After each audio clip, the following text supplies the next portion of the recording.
Welcome to Tampa Home Talk with your host, native Tampa real estate girl, Katrina Madewell, a full-time, passionate, out-of-the-box thinker, love for home ownership kind of realtor with over 21 years of combined mortgage and real estate experience.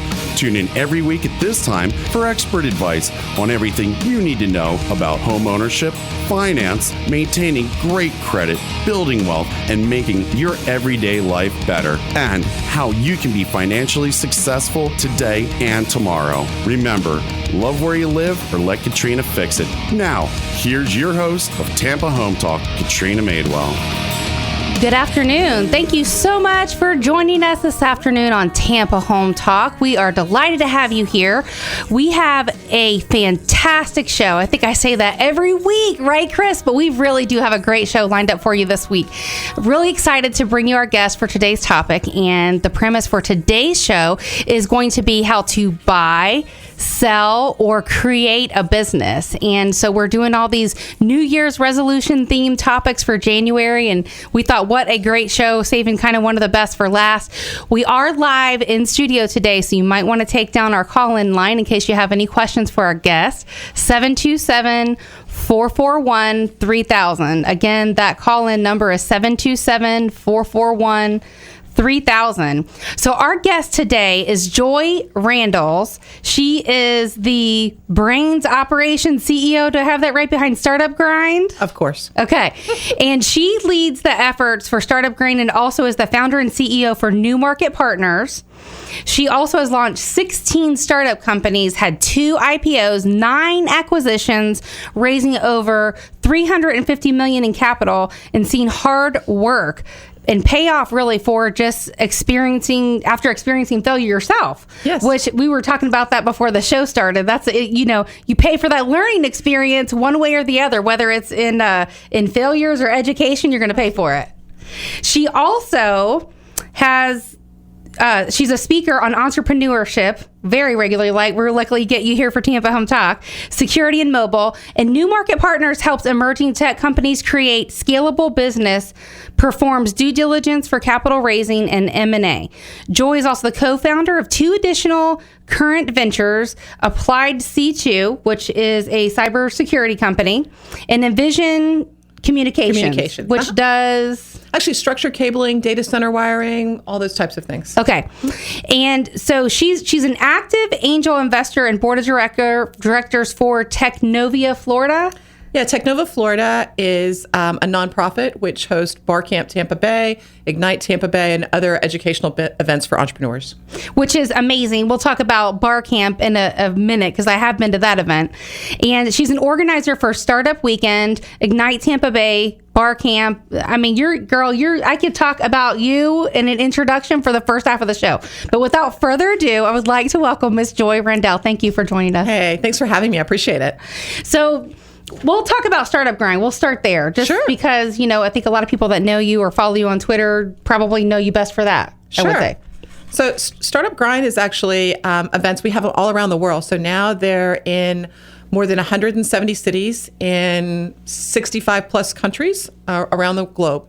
And it was designed and started originally with the idea of helping educate, inspire, and connect entrepreneurs and really connect them through real connections, not just a networking event where everybody collects business cards and kind of goes on about their own way. The goal is to help make real connections for them. So each month we have an event in each of the cities and we bring in an entrepreneur or someone who provides services. So maybe bring in a lawyer who would talk about intellectual property protection and how you handle those type things. So any little piece that goes to in and around that whole business start. And it's a fireside style chat. So it's not, them getting up in the room, giving a presentation. And then we open it up. So anyone who attends has the opportunity to ask questions of the speaker and get real one-on-one time with them after the event. Now, is Startup Grind structured a lot like Bar Camp?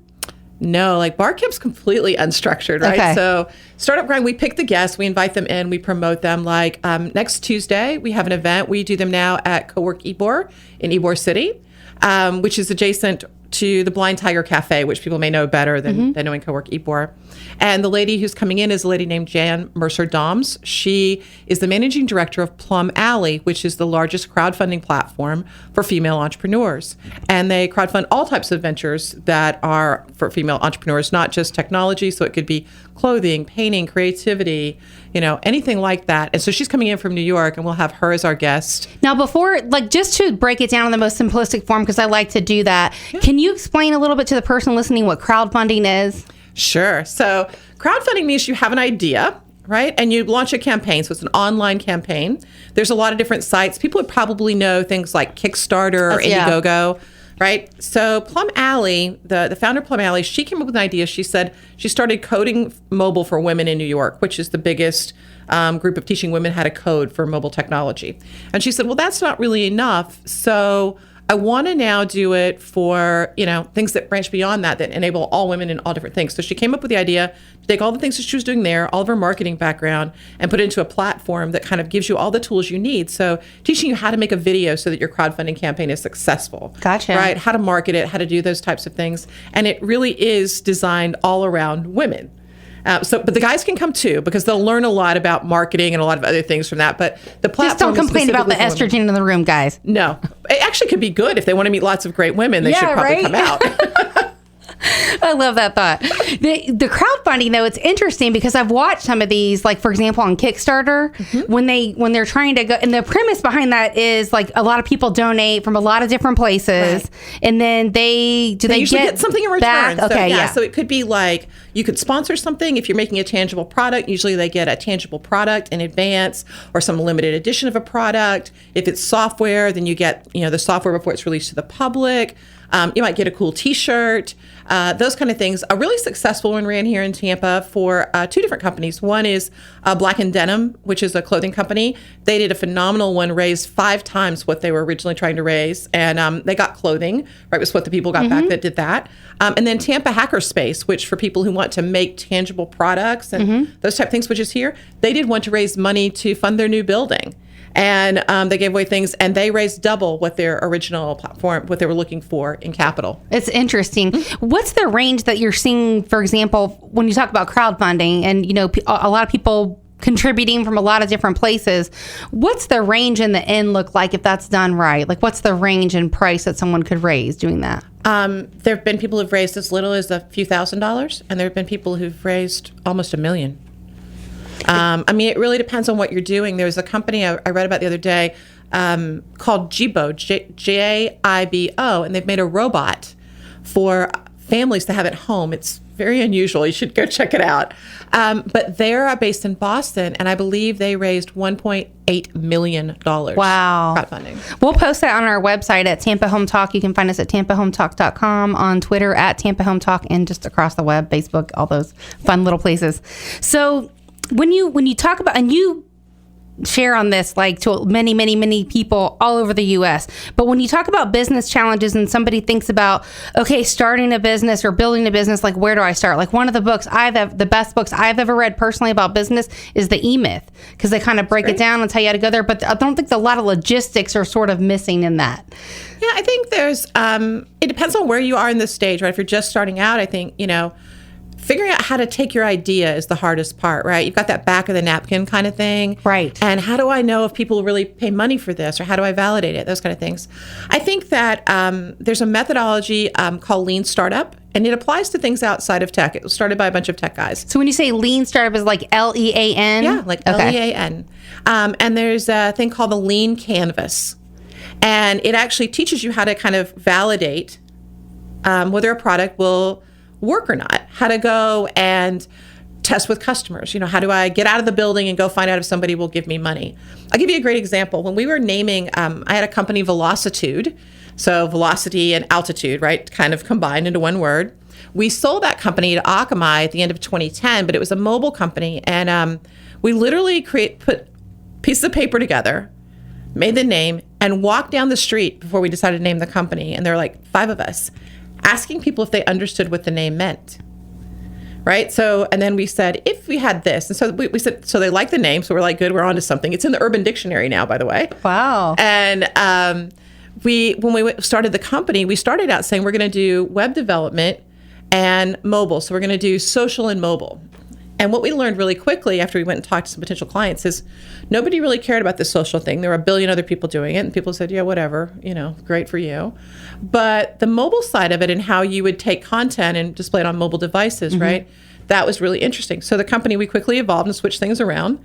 And we actually did the very first mint.com site. We actually built, and we used the money from that to launch the mobile company, which is pretty funny. And Mint is fabulous. I'm totally, I'm a big Dave Ramsey fan. I endorse, places like Mint because I use it myself. It really kind of keeps your spending in check. And even if you don't do a budget for yourself, it'll do one for you. Right. Because it keeps track of your spending habits and it'll say, you're X amount over this month. But there's the other cool thing is if people have an idea, look at how the lean canvas is great. It's a very easy read. Your 12-year-old can read it. So it's not complex. The canvases are available online. It's a cheap book. I think it's about $10 or $12 for the book at the bookstore in the paperback form. And it'll walk you through the process. So it'll teach you the things to do to go out and validate. Other cool things are like Startup Weekend, right? There's a Startup Weekend. They've done them in Pinellas. They do them in Pasco. They do them in Hillsborough. We're doing one down in Manatee in Sarasota County as well. And it's a thing, you come up with your idea, pitch your idea, and literally a team of people will help you bring your idea to reality. That's over the so course awesome. of Friday night to Sunday night. That's, when people mastermind like that and collaborate, it makes one little idea it's a great little seed, but then when everybody adds a bunch of nutrients and water and different stuff, it just grows into this big tree. Yeah, absolutely. So when you talk about, because I noticed a business plan, we get this a lot, and we plan every year. And I noticed for every year that we plan, we always seem to hit our goal. And the ones that we don't, the years in the past that I didn't plan, we didn't hit a goal. And I guess it's kind of like saying if you're throwing darts or you're shooting a pistol or anything, if you don't have a target, you can't hit it. Absolutely. There's this thought now that business plans, you don't need a business plan to raise capital, right? We can talk about capital in a little while. I don't think you have to have a crazy complex business plan to be successful, but you need to have a plan. Right? Because just putting it out there, you may not be able, you don't have anything to refer back to. And it's really more tracking, how are you doing towards achieving those goals? Even if the goals have to shift during the course of the year and you adjust your plan, it's a matter of kind of keeping yourself honest. And if you're working with other people and keeping them honest, that way everybody's kind of going towards the same goal. And you can use something like the Lean Canvas to kind of put, to start with. And then take it and just turn it into simple goals, right? Maybe there's goals for sales, there's goals for marketing. If you're building a product or, you've got an idea and it's going to maybe something that is tangible. So you've got to go have like injection molds made to turn something into plastic or whatever those are, right? You have something to keep track of and you understand how much money it's going to take and how long, what the time frames are like. And other people will help you. If they don't know what your plan is, right? Then they have no way It's hard to help. Yeah. So what's the fastest that you say would need to go in any business plan, even if it's simple, it's written out, it's on a vision board? Yeah. Like what would that plan consist of? Like, for example, my plan in our business, because I host Tampa Home Talk, but I also sell real estate. It's our primary business. So our goal last year was that we were going to help. It was actually 40 families and we helped 42 last year. So our goal for this year is 100. But it's interesting when you put those little pieces down, like for us, it was more about how many families are we going to help versus how much money we're going to make. And that stuff always follows. You're absolutely right. You have to execute against the plan, right? Look, use a great example that everybody likes to talk about, right? I was very fortunate early in my career. I got to work for Apple, right? And I met Steve Jobs. I didn't work for Steve Jobs. I worked for Guy Kawasaki for a little while, so I was pretty happy with that. But there was always a vision there, right? It was the change the world vision. But behind that, there were pieces each way. So it'd be like, we've got to get this far, right? Yeah, I want to change the world and I'll look way out there, but I understand I have to get this far. So you have to have some sort of idea of what the goal is. And if you know what the goal is you want, like where you're saying, I want to help 40, right? Mm-hmm. Then you can back into the plan, right? I know what I want to achieve. Now, what are all the things I have to do in order to make that a reality? Excellent. So some of those are financial. Some of those are just things you need to do when you get out of bed every morning, right, to go do your job so that you stay motivated. I have a buddy of mine, Ian Ippolito, who lives here. Ian sold his last company to Freelancer. He had a company called V-Worker. And Ian has this thing. He's like, every morning when I wake up, before I get out of bed, I lay there and I prioritize the things I have to get done to achieve the goals, right? I've got these goals, but I do that and like pick my top like 5 things I have to get done today. He goes, and I eat the frog first. Brian Tracy. So it's like, Eat that frog first. I mean, it makes sense because the whole premise of that book is if you push the stuff off to the end, then you don't get to it and it gets pushed back and back and back. Absolutely. And everybody has fires, right? Any good, busy business person is going to have stuff. It's just how you prioritize that stuff. Yeah, and just figure out what everybody has an optimum time of how they work, right? Like for me, I like to do things I like to do it in the morning, and a lot of entrepreneurs are that way. But some people don't work as well with that. Some people have to get up, have their coffee, maybe go for their run, come back, take a shower before they get started. Figure out what your optimum time is. And the project that's going to be the hardest, put that in that time slot. Yes. I have to ask you just a curious question. At what point in your history did you work with Apple? Like what? Because I read out of curiosity. Yeah. And I don't really read hardly any autobiographies, but I did read the Steve Jobs autobiography. Right. So I kind of, it was different, a lot different than the movie. It was just post the launch of the Macintosh computer. And they liked me because my minor in school was in graphic design. So they wanted someone who could be an advocate, calling into all the publishing and printing houses and doing all those kinds of things. And Apple was and still is one of the most phenomenal companies on the planet, in my opinion. Just to see where they started and where they are now. And the technology was there before they invented it. It's just they made it happen with a business plan. Because I remember there was this laptop that I bought. It was at a trade show or something. It was really expensive at the time, like super expensive. And it had the touchscreen technology. It was a small little laptop. Yeah. It would flip around and fold down and create what is now known as the iPad, right? To everybody else, or a tablet. And so that technology was there. It was just interesting because it was really expensive, and Apple figured out how to make it, and their products are still expensive by general, but they've made them affordable. Like people can afford them. They are. I mean, they're still, if you look at the performance of, say, a MacBook versus, a Windows-based machine, right? If you get comparable processing speed and stuff, it's not that big of a difference, but there is a premium that you pay there for that. And part of it is because they can. I mean, right. to be honest. They have the highest grossing, square footage in retail in the world. Right. And the next closest person is like 30% of what they gross from that perspective. But I think the difference is, like you're talking about the iPad. Apple had a product years ago, which most people don't even remember. If you Google it, it'll be interesting, called a Newton. And they came out with that product, and it was the very first version of what an iPad would ultimately be. And it was all based on Steve Jobs' vision that you would have this device. You could communicate from anywhere. Well, it was black and white, and you had a stylus and you wrote on it. But it did have a cellular modem, so you could communicate from anywhere. But it was pretty clunky. Nothing like what you have now. But Apple looks at it, right? And I think this holds true for every business. What I love about them is it's all about the user experience. You're right. They build every single product based around the person who's going to use that product. I think you hit the nail on the head with that, because as for us, it's always about customer experience. Like anybody can sell you a house, anybody can sell your house, but the experience getting there can make all the difference in the world. Selling or buying your house, right? So if I've got somebody who wants to buy, to me, like when I bought the house I'm in now, I love the agent who helped me when we went, and I referred 1 million people to her because she was phenomenal. She took it all in and kind of went from there. But no matter what product you have, if customers love your product or they love you, in this case, when you're providing a service, you and your business and those kind of things, they'll keep coming back forever. Right. And it's the experience, it's everything we do along the way. There's a lot of hiccups that people can encounter, and we talk about that in advance and then some. But it's starting with the end in mind, I guess, is what I'm trying to say. No, absolutely. So a lot of people ask about like filing, licensing, permits, that kind of stuff. That's pretty common. Mm-hmm. So like the minimum, like in the state of Florida and, in even some other states, what's the minimum usually that's required just to get started? If you're pretty smart and you follow the online rules, $500. And it's like, so state license, right, of some sort, I'm sure. It depends on what kind of business you have, right? But your normal business licenses, filing your articles of incorporation, all those things, all that can be done online.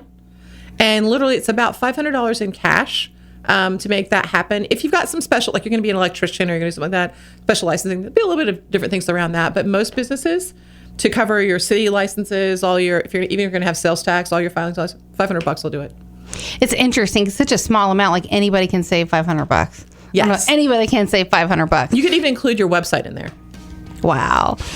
We have to take a real quick break here on Tampa Home Talk. We are live in studio, so if you want to chime into the conversation, you can. I know most people catch us on a podcast later at Tampa Home Talk, but our studio call-in line, 727-441-3000, 727-441-3000. We'll be back in a minute, and when we get back, we're going to talk all about how to continue to build this capital and find co-founders and all those other little things that are going to go into that great business idea that you have. Stick around. We'll be back in a minute. Now you can't stand to think, and it's already started without you. You've heard this before. Interest rates are at all-time record lows. But if your interest rate is 4% or above, you owe it to yourself to call Silverton Mortgage Specialist. Silverton is a direct lender, and the best part about this is that the entire loan process is handled in-house. From application to close, we do it all in the same building, which means that our loans close fast and our clients know what's going on every step of the way. Our contact info is located on TampaHometalk.com under Radio Show. What makes Silverton different? Products. We offer VA, FHA, USDA, and conventional loans pricing. Best rates with the lowest closing cost. Process everything in-house. It's handled right here and not outsourced to anyone that no one can reach. This way we can avoid surprises. Our people are simply the best, and we know you'll agree. What will closing Silverton Mortgage Specialist mean to you? A smooth process, real home loan value, and personal attention from real professionals. Silverton Mortgage Specialists are here to serve you. Visit TampaHometalk.com under Radio Show for all of our contact details. NMLS 109600 is an equal housing lender and Florida and Georgia residential mortgage licensee. Hi, this is Aaron Davis, owner of Hillsborough Title. Hillsborough Title is a local, family-owned title agency here in Tampa Bay. Our service, strength, and knowledge make us different. We've served Tampa Bay area for over 30 years. From Polk County to the Gulf, Pasco to Manatee, Tampa Bay, we've got you covered. Call us at 813-712-8888 or visit us on the web at thebesttitle.com. That's thebesttitle.com. You're buying a house. Congratulations. So while you're worrying about the paperwork, leave the moving part to us. We're Woody & Sons Moving Company, a Florida licensed and insured mover, and we offer same-day written estimates. Plus, no sneaky mileage, stairs, or additional stop fees. All we ask is that you check out our great ratings on Google and Angie's List, then go to woodyandsons.com to learn more. Whether you need a full-service pack and move or some extra hands, at Woody & Sons Moving Company, we move you.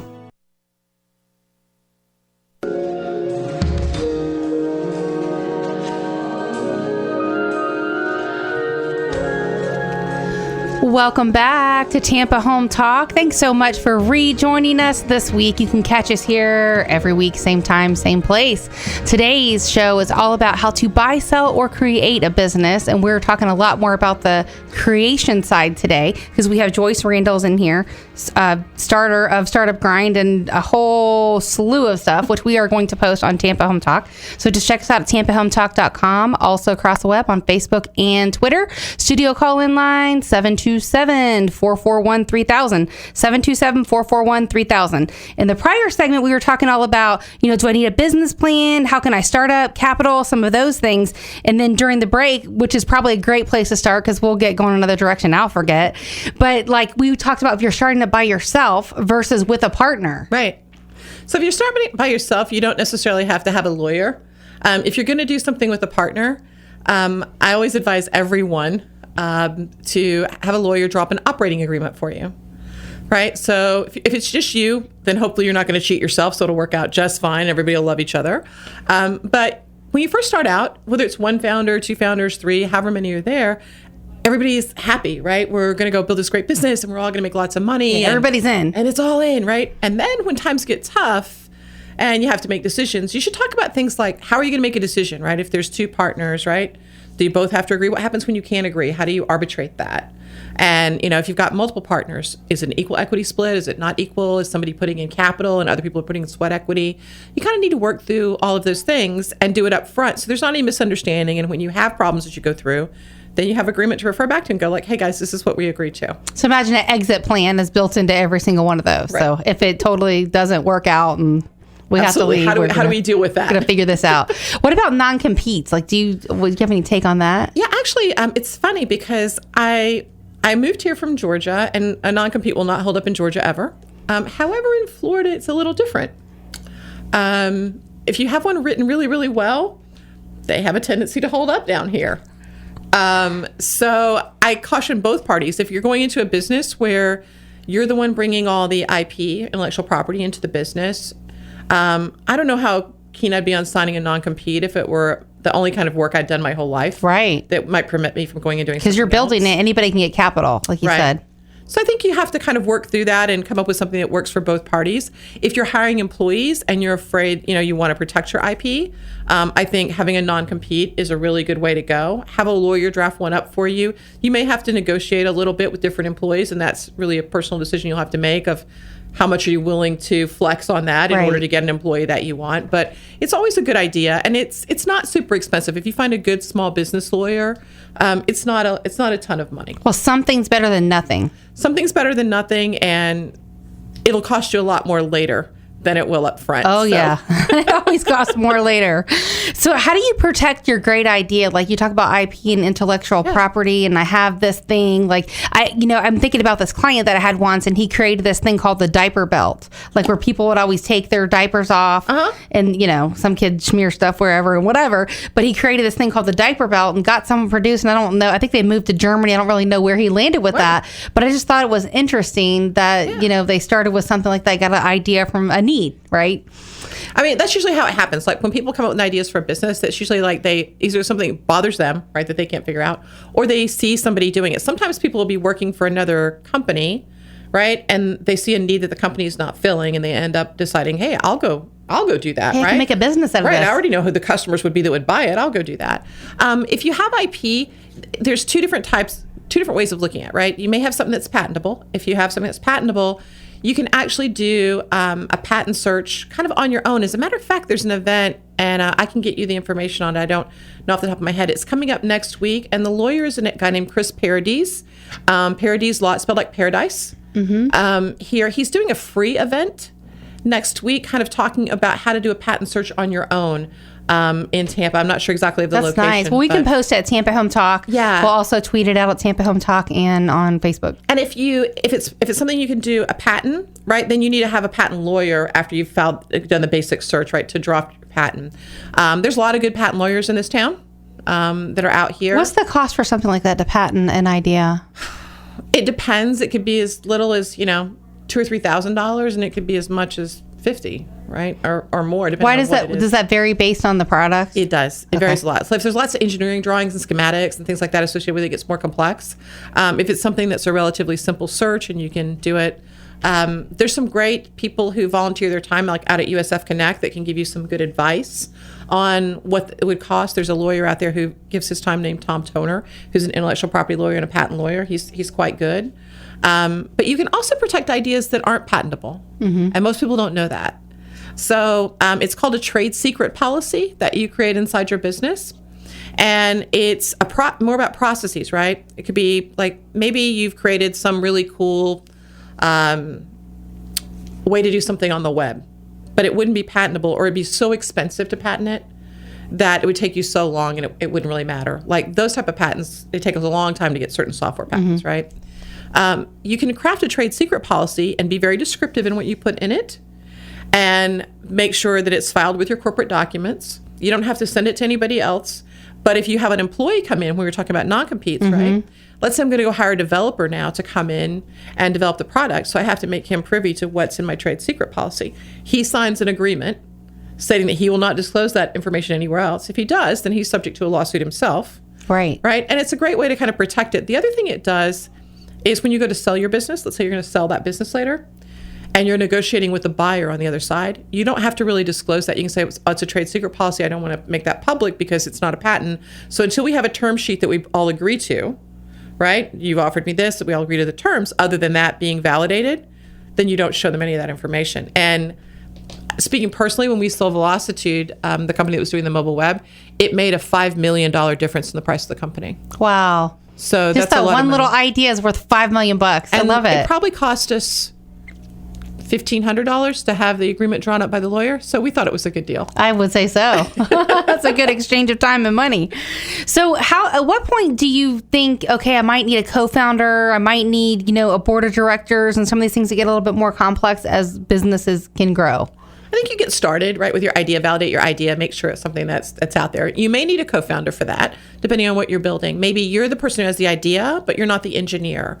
Or you're the person who's great at sales and marketing, but you're like, well, I need to have somebody build this tangible product for me. I think in that point, you probably want to go find someone who has that other side of the skill set. And ideally, they have a little bit different personality than you, a different skill set, right? Right. It usually works better that way than if you have like two type A salespeople kind of beating each other up. Well, you have like a lot of your D's, right, that might have the idea, and a lot of the people behind it are the really organized type, like the C's, Yeah, absolutely. And if you're talking about like the DIS thing, it's pretty funny. So like I'm a D and a very high D with an I. My S is really, really low. And then I have some C over here.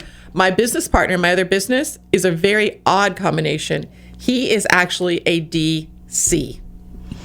And it's perfect because, he does these other things. He's a very driven person, but he doesn't necessarily care about being the front person. He likes to control his part of it, but super analytical, and that works out perfect. He's out of his way. He'll dot all the I's and cross all the T's, and it'll be perfect. Absolutely. Absolutely. So for board of directors, I know we were talking about this, and advisors, like obviously you'd maybe go from one then to two, or start with two and you collaborate with them. And like for our business, we're small. We get ideas from, the people that work within our business to make our systems better. So they'll find little holes and things that we can fix and make better, and we go from there. But at what point does a company grow do you think they need to have that in place? I think a certain number of employees. I think it'd be great to find a mentor. Like I think everyone, particularly if you're doing something, definitely if you're doing something in a business you've never done before, like a line of work, find a mentor. And you can find mentors all over. I mean, you go to places where you think that person would hang out.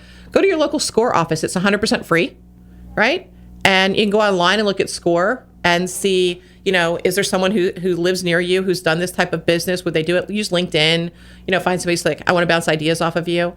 A lot of people will do that. I mean, particularly if they've been successful, to give back to the community, right? They're not looking to get anything in return. And then later, as the business grows, if they provided valuable information, you could put them on a board of advisors and give them something if you like, pay or some small piece of equity or share profit or something like that, right? But I think that outside of that, a board of directors, you kind of got to either you want to appear much larger than you are, right? That's one way of looking at it. Or you've got to have real business, like some real business coming in to make it worthwhile. Right. Because when you start creating a board of directors, they're going to want something. Right. Right. So you're going to either have to give up equity or you're going to have to pay them. So maybe a little bit of both. Right. And so I wouldn't advise people to go do that until they think it really makes sense. When building out a board of directors or a board of advisors, I always tell people to look, like you want to find someone who can either bring you tremendous advice, like they may be the best engineer in the area that you're focused on, right? Or if you've built this big service business, like, I don't know, you have a carpet cleaning business or whatever, right? Find somebody who's scaled a business like that, right? That's the person you want for your mentor. Outside of it, you want to look for somebody who can bring you customers. Right. So if you're bringing someone on, right, they're going to be your advocate and help you go find clients. Maybe they have a business that's synergistic to yours so that you can do that. Then it's worthwhile because you can help each other. Right. You all have the same vision in a sense. Mm-hmm. So when you talk about funding, like I'm sure people are still thinking, well, how do I get money? Like you guys have talked about crowdfunding, and I got that. Yeah, Kickstarter, some other places. But how do I actually get real money for my business? So Kickstarter, those kind of things are great. If you have something, they work better for tangible items than they do for things that are not tangible. But we have lots of services businesses in our area, right? You could, if you've done something in a service industry before, you could go get an SBA loan. You could start by putting it on your credit cards. That's pretty normal. I tell people, start by figuring out, could you go without earning any money for at least 6 months, right? If the business produced no money and you're working at full time for 6 months, could you survive? Now, that doesn't mean you couldn't start the business while you still have a job. Right. Right? And the business might not produce anything. There's a ton of people who've done that, starting it and working at nights and weekends and stuff like that on their business. A lot of people will start it, get some traction, hire an employee because they make more in their day job than what they would have to pay the employee, right, to grow the business to the point that they can walk away. But I think the other side of it is most people get their money from friends and family if they're getting their initial seed capital. They're angel investors, so you could look for angel investors out there. You can Can you talk about some of these different things too? Because I know we talk about angel investors, venture capitalists. Kind of break this stuff down for the person listening, in case maybe just a lay person. They're thinking, "Wow, I don't have a 4-year degree, but I want to start a business. I have this great idea." Just break it down a little bit for the person listening. Yeah, I think actually, if you look, you'll find most entrepreneurs don't actually have a degree. It's kind of funny. Even in the tech world, most of them actually end up dropping out of school. If you look at even like tech CEOs, which is kind of hilarious. So I would never let that get in my way if I were anybody. So that actually probably makes you more determined. My degree is in a field that I've never worked one day in that business ever. I think that if you look at it, so usually it starts with like whatever your little seed capital is that you put in of your own money, right? You've saved up some money, you put some money in, kind of get the basics going, like we talked about earlier, $500 to get your company started and kind of go from there. Then if you don't have any more money to put in, you start looking at either like taking out a small loan, right? If you have a home, I've known people who took out like a $10,000 out of their HELOC, right? So they said, I'll take $10,000 out of my home equity line. I'm going to use that for this. I'm not going to pay myself, but if I start my business from home, I can run it for a period of time, like doing it like that. If you've got, good credit or you've got something you can use as an asset, then you could take out a loan, a regular loan or an SBA loan. SBA loans take longer to get, right? An SBA guaranteed loan. But from there, generally you go to the angel investor pool, which angels are individuals who decide to invest in your business in exchange for equity. Some will do them in the form of a convertible note, which means they'll loan you money at interest, which is about 10% is the going rate, so it's not cheap. Well, they're loaning you money based on an idea. There's not really any collateral there. Right. But there are people here, there's quite a few in the area that will do those kind of things, right? And then you pay that money back once you're making money later.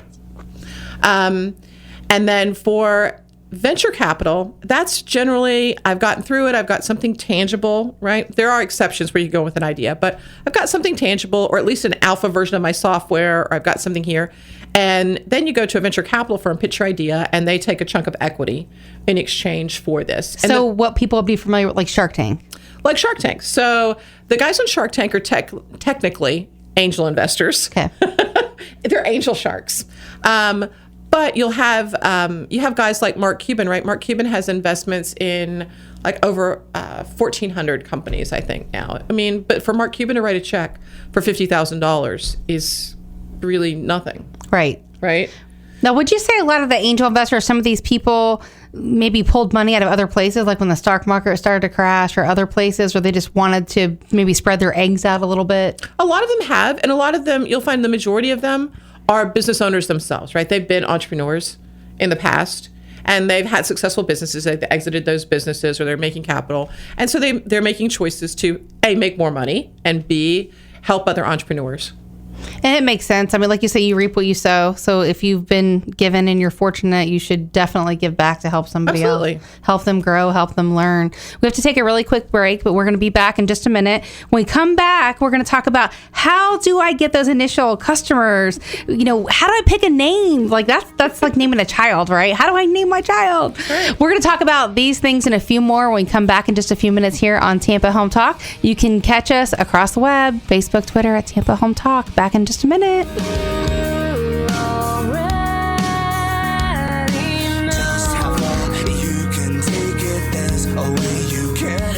Aaron Davis here, owner of Hillsboro Title, serving all of Tampa Bay. Our service, strength, and knowledge make us different. From Polk County to the Gulf, Pasco to Manatee, Tampa Bay, we've got you covered. Visit us on the web at thebesttitle.com. That's thebesttitle.com. You've heard this before. Interest rates are at all-time record lows. But if your interest rate is 4% or above, you owe it to yourself to call Silverton Mortgage Specialist. Silverton is a direct lender, and the best part about this is that the entire loan process is handled in-house. From application to close, we do it all in the same building, which means that our loans close fast and our clients know what's going on every step of the way. Our contact info is located on TampaHometalk.com under Radio Show. What makes Silverton different? products. We offer VA, FHA, USDA, and conventional loans pricing. Best rates with the lowest closing cost. Process everything in-house. It's handled right here and not outsourced to anyone that no one can reach. This way we can avoid surprises. Our people are simply the best, and we know you'll agree. What will closing Silverton Mortgage Specialist mean to you? A smooth process, real home loan value, and personal attention from real professionals. Silverton Mortgage Specialists are here to serve you. Visit TampaHometalk.com under Radio Show for all of our contact details. NMLS 109600 is an equal housing lender and Florida and Georgia residential mortgage licensee.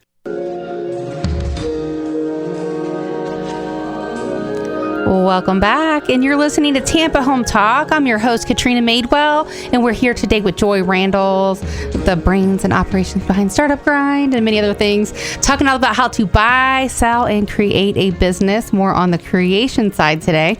And so if you missed any part of our earlier show, you're going to want to catch it out. It will be on a podcast, or you can search for us across the web at Tampa Home Talk. So kind of where we left off, we were talking about how do we get that initial customer where I got the idea, I patented it, I saved 6 months so I could, work at my other job or work without pay or whatever that is. And now how do I drive customers to my product?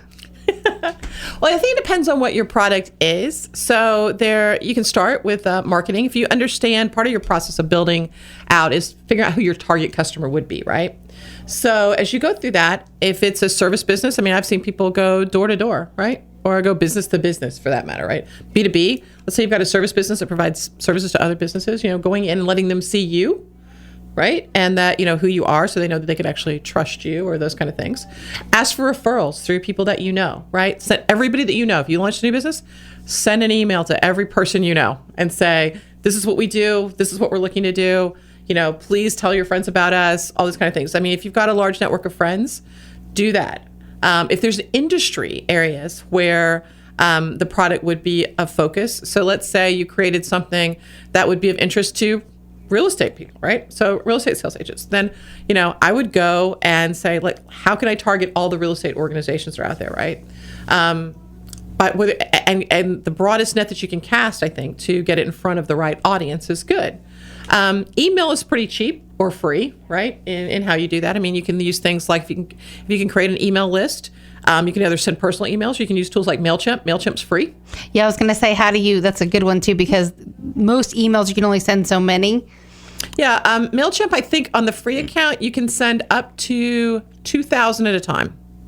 And so 2,000 or 3,000. Do you think most of them, in companies like Google that have Gmail, a lot of people have a Gmail account now, and the stuff, they have their priority inboxes. We get so many emails. I rely on that thing totally. Sure. So the top part is all the stuff you want to get, and the other stuff kind of hangs out in the bottom. Do you think a lot of the stuff that comes from MailChimp and some of those other mail service providers, you think they squeeze their way in the bottom?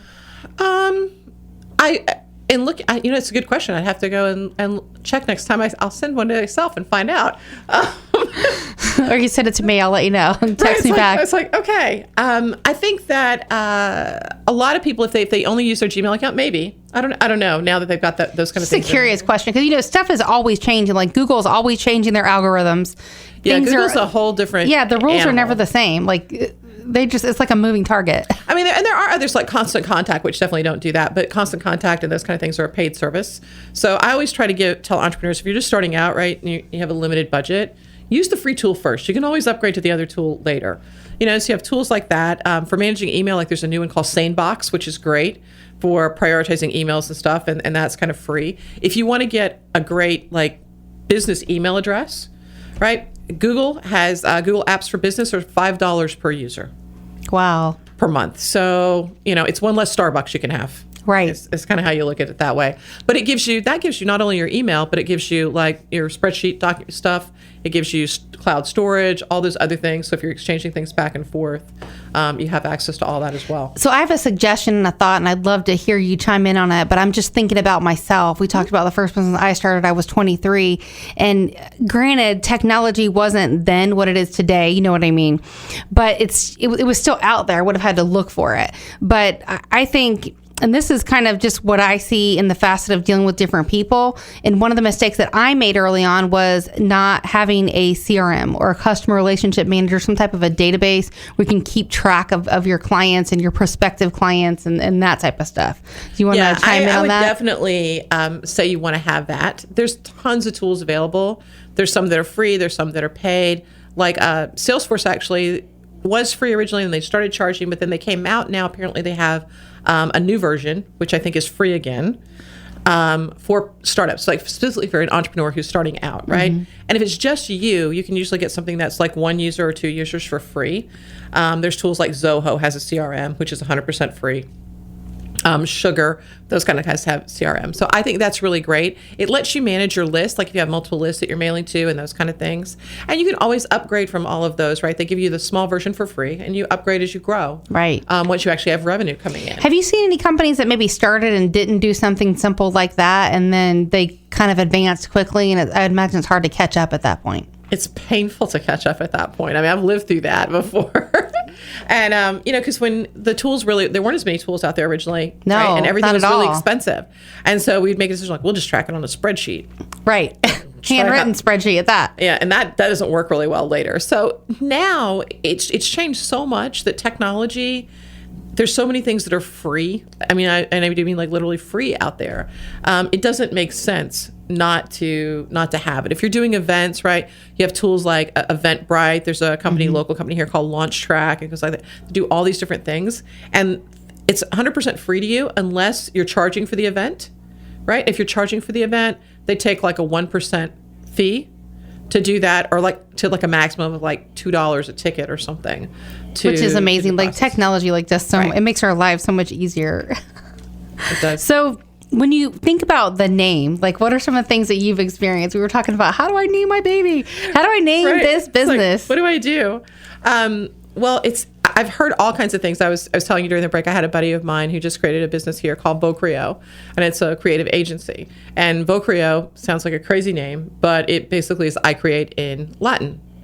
Every domain, this is how I started. If you ask now, when I go look, what can I get a domain for?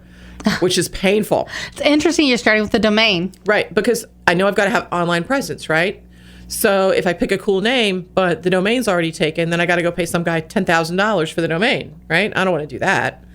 So you kind of start looking at it that way. There's a lot of name generation tools. Like if you Google like startup grind or startup grind, if you Google like startup name or name generator, there's about 10 and they're free.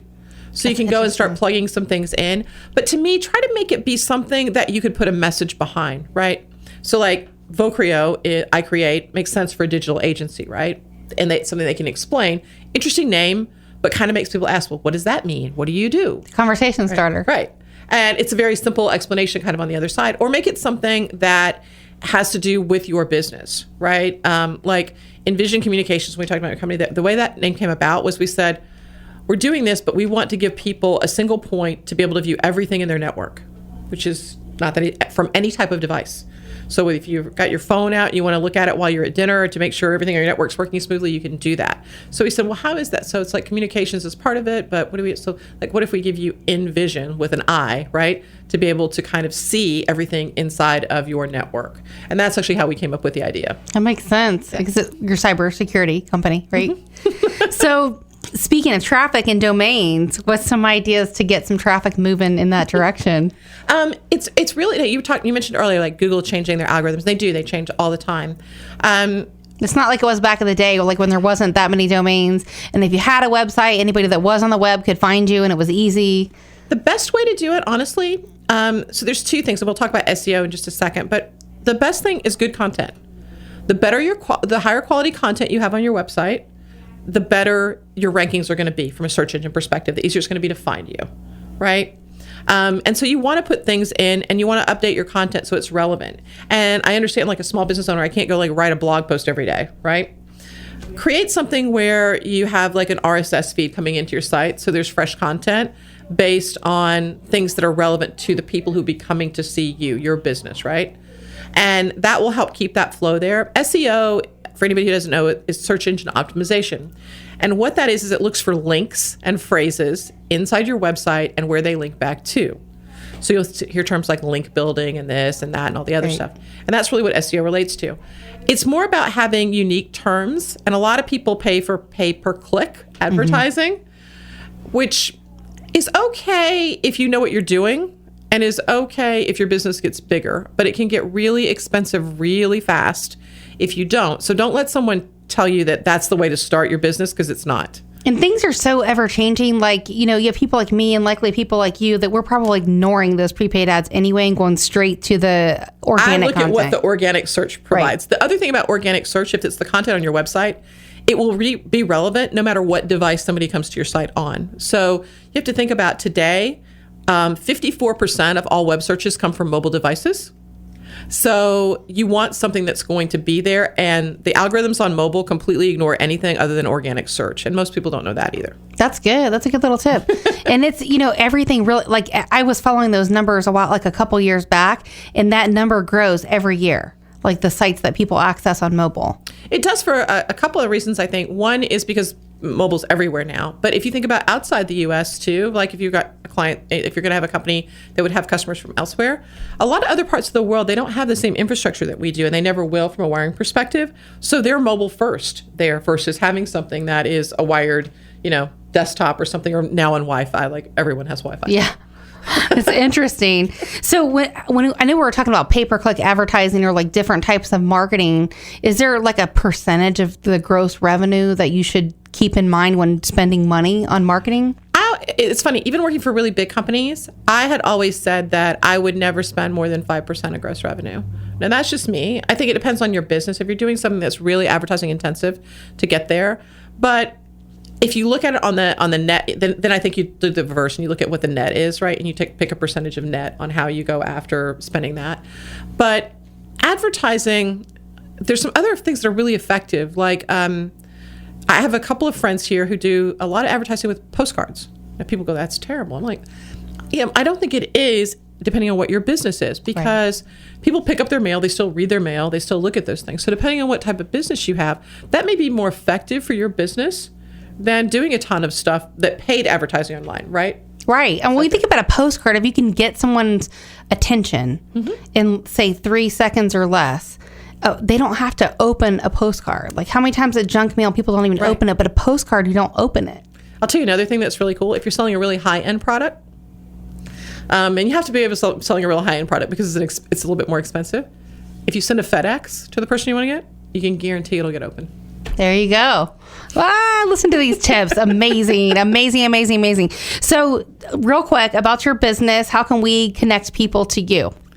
To me. Because you do consulting also, right? I do. For startups? I do. So New Market Partners does that. The easiest way to get me, if I'm going to give you something on the air, is joy@startupgrind.com.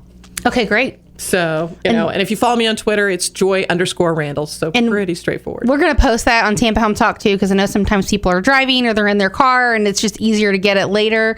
So I'm just curious, like when you talk about startups and that kind of stuff, what's the question that most people, like if you've got your business, it started, you've done it, and they look back and they go, this is the one thing I would have done different. What do you think that is a lot of the time? Like the one thing, if I could change this, I probably would have done this one little thing different. The consistent answer seems to be start sooner. Start sooner.